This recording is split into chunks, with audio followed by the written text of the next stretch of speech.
इसी प्रकार अन्य प्रसंगों को श्रवण करने के लिए महाराज श्री के एकमात्र अधिकृत ऑफिशियल यूट्यूब चैनल को सब्सक्राइब करके बेल आइकन को अवश्य दबा दें।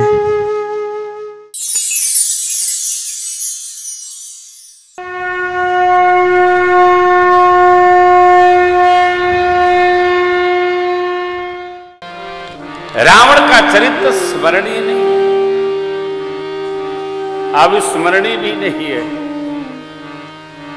अभिनंदनीय भी नहीं है, क्योंकि किसी मनुष्य की जीवन विपर्या की गणना उसके पूरे जीवन से प्राप्त की जाती है। किसी के बारे में लिखना होगा तो क से और ज्ञ तक लिखना होगा। बीच में कितने अक्षर आते हैं? 49 अक्षर हैं। समात्रा। हम क्या हैं, ये पूरी एक बायोग्राफी आएगी ना, वो बताएगी। इसलिए मनुष्य के जीवन में कोई भी ऐसा पृष्ठ नहीं होना चाहिए जो काले कलम से लिखा गया। यही उसका जीवन है, यही उसकी जीवंतता है। और ये भारतवर्ष है साहब, यह देश बड़ा अद्भुत है।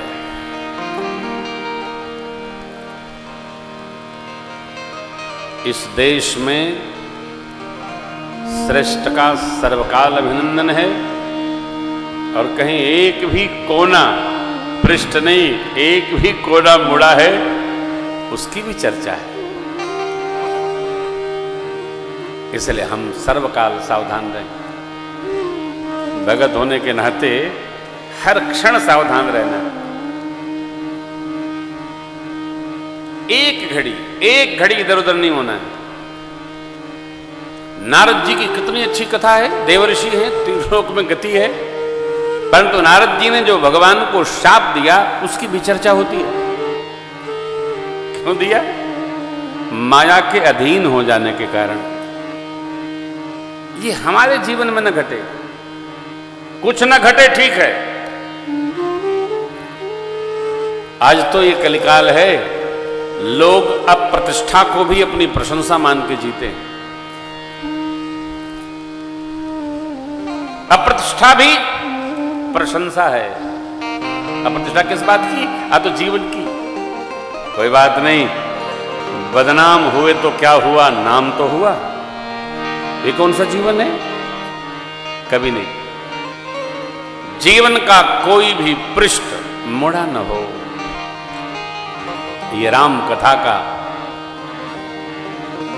पाठ है, ये पथ्य है, ये प्रसादी है। जीवन का कोई भी भरत भैया कहते हैं, मेरे समान कौन अभागा है, मेरे समान कौन भागा है, जिसके नाम का प्रस्ताव हुआ और मेरे राम जी बन चले गए। कौन है? भगवान ब्रह्मा ने ये कलंक केवल मुझे ही छोड़ा था, मेरे सिर आ गया? नहीं।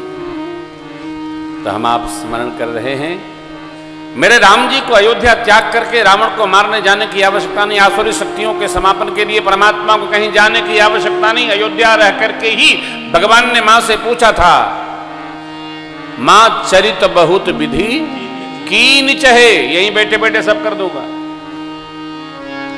तब मां ने कहा, लाला की जय शिशु लीला।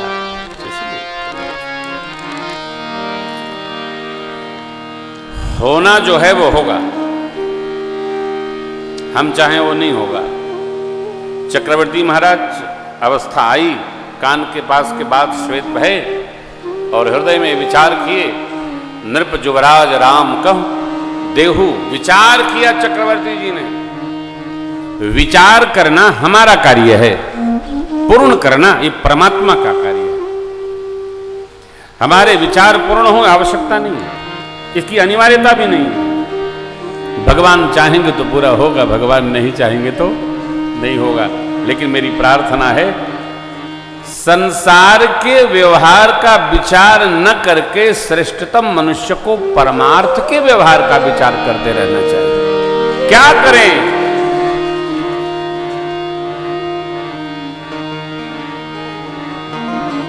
मेरे पास जब भैया लोग आए थे तो बताया कि करपात्री नगर में कथा है। मेरी प्रातः स्मरणीय पूज्य धर्म सम्राट करपात्री जी महाराज में बड़ी श्रद्धा है, अतिशय श्रद्धा है। मैंने 2 कुंभों में कथा सुनाई है पंडाल में श्री करपात्री महाराज के। पूज्य शंकर देव चैतन्य जी महाराज थे तब, वर्तमान में भी जो महाराज जी हैं। दुर्गा कुंड में भी मैंने कथा सुनाई है आश्रम में, काशी का जो प्रधान आश्रम है। बड़ी श्रद्धा है। देखिए, और किसी के नागे सम्राट लग जाए संभव है, लेकिन केवल प्रातस्मरणीय पूज्य करपात्री जी महाराज थे जिनके आगे धर्म सम्राट लगता था। धर्म सम्राट करपात्री, धर्म के राजा थे। अद्भुत व्यक्तित्व, विराट व्यक्तित्व।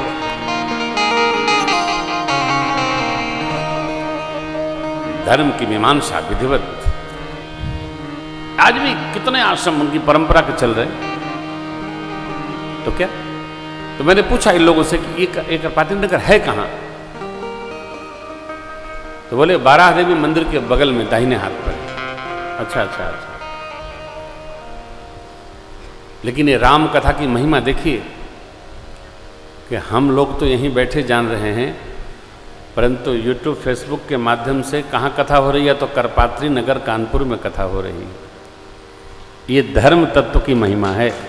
अपने तो नहीं कहते ना, ये धर्म करता है। ये जो जीवन है, जैसे ही हम धर्म के साथ लगेंगे, सत्कर्म के साथ लगेंगे, तो अपने नाम का प्रचार नहीं करना पड़ता है। वो धर्म तत्व, परमार्थ तत्व खुद ही हमारी जय जयकार करने लगता है चारों ओर। ये तत्व ऐसा है। आप कर्म की चर्चा सर्वत्र नहीं होती है, लेकिन सत्कर्म की चर्चा यह लोक में भी होती है और परलोक में भी होती है, देवलोक में भी होती है। इसलिए जीवन में परमार्थ कैसे हो, इसका चिंतन करते रहना चाहिए। स्वार्थ की चिंता तो सबको होती है हो। ऐसा कौन है जो अपने लिए परेशान नहीं रहता है कोई? मेरा क्या होगा? अच्छा, आप अपनी तो सब कर लिए, आप बताइए मेरा क्या होगा? हर आदमी केवल यही सोचता है अपने बारे में, मेरा क्या होगा। इससे भी आगे विचार करके चलिए। मेरा नहीं, मेरे पास क्या बचेगा, इसका चिंतन परमार्थ चिंतन है। मेरे पास क्या बचेगा, रेस्ट क्या है? मेरा जो भी होगा, मेरे लिए जो भी होगा, मेरों के लिए जो भी होगा, उसकी कोई कीमत नहीं है। मेरे लिए क्या बचेगा वो परमार्थ है। जो परमार्थ का चिंतन करता है, परहित का चिंतन करता है, उसका जीवन अपने आप गमकने लगता है, महकने लगता है, सुभाषित होने लगता है। चक्रवर्ती जी महाराज ने प्रभु के लिए अभिषेक की रचना बनाई। गुरुदेव के चरणों में जाकर प्रार्थना की, प्रभु राम जी योग्य हो गए हैं, आपकी करुणा वृष्टि हो तो उनको युवराज पद पर बिठा दिया जाए और मैं भी भार मुक्त हो जाऊंगा। गुरुदेव ने बधा हुआ कितना सुंदर मंत्र दिया, बेगी विलंबन करी नृप साजिय सबुई समान। बेगी, देर न करिए, साज सजाइए और तत्काल सुदिन सुमंगल तब हे राम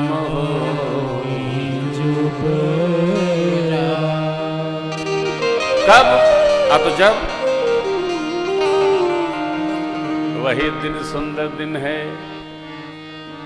वही क्षण सुंदर क्षण है, वही घड़ी सुंदर घड़ी है का। अत जब राम हो ही जुग। योजना बनाना अपना कार्य, पूरा कराना परमात्मा का कार्य है।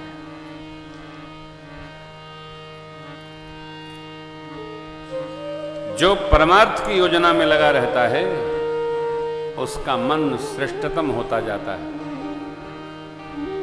इसलिए मैं निवेदन करूं आपसे, स्वार्थ परक योजना कभी नहीं बनाना चाहिए। इसका कोई अंत नहीं है, या कोई लाभ भी नहीं है। सोच लिया चक्रवर्ती जी महाराज ने, गुरु जी ने आज्ञा दे दिया, अब तो तत्काल व्यवस्था हो जाए, सचिवों को आज्ञा दिया, रचना बनाइए। प्रभु को गुरुदेव भगवान ने संदेश दिया है, राम करहु सब संजम आजो, जो विधि कुशल निबाहि काज। हे राम जी, सब प्रकार का संयम करिए। यदि भगवान ब्रह्मा सब कुशल रखे तो कल प्रातः काल आपका अभिषेक होगा युवराज पद पर।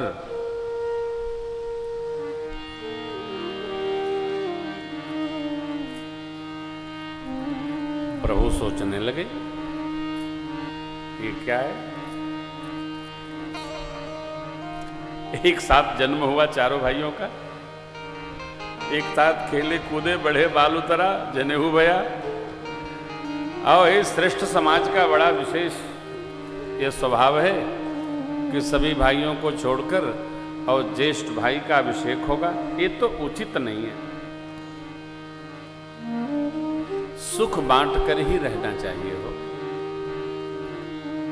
सुख को बांट कर जीना चाहिए। दुख तो कोई बटाने आता नहीं है, आता है? सुख में सब साथी, दुख में ना कोई। आपका सुख होगा तो 1000 मित्र आ जाएंगे हो। भगवान संसार का सामान ऐश्वर्य दे दे तो रिश्तेदार नातेदार इतने हो जाते हैं। ओ मैं आपको स्मरण नहीं, आपके फूफा के दामाद के भाई का मैं जीजा लगता हूं, रिश्ता क्या भया। जैसे ही आप सुखी भय बढ़ा, इतने रिश्ते नातेदार हाजिर होते हैं। परंतु जैसे संसार की पीड़ा आती है, अपने पराये हो जाते हैं। इसको बुरा नहीं मानना चाहिए, परंतु सावधान अवश्य रहना चाहिए। अविवेक पूर्वक कोई कार्य नहीं करना। आपके दुख में जो आपके साथ खड़ा है वो आपका जन्म जन्मांतर का हितैषी है, उसके साथ जीवन भर निर्वाह करना चाहिए। वह तो है पर तो बहुत होंगे, नहीं है पर बहुत नहीं होते, होते ही हैं बस।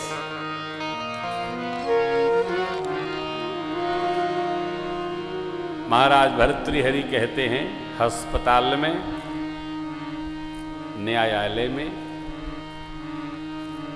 श्मशान में और आपातकाल में जो आपके साथ खड़ा है वो आपका अपना है।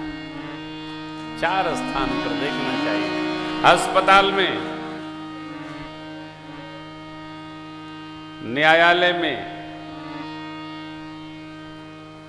श्मशान में और आपके जीवन में जब आपातकाल आवे तो जो आपके साथ है इन 4 जगहों पर वही आपका अपना है। उसके साथ जीवन भर निर्वाह करना चाहिए। ये मंत्र है, स्मरण रहे। जो खड़ा रहे ये भी महत्वपूर्ण है और हम भी खड़े हों ये भी महत्वपूर्ण है। अपने लिए तो ऐसा कौन है जिसके पास बह रहा है हो, छपरा से गिर रहा है। कितनों दे दो तो कमी बनी ही रहती है।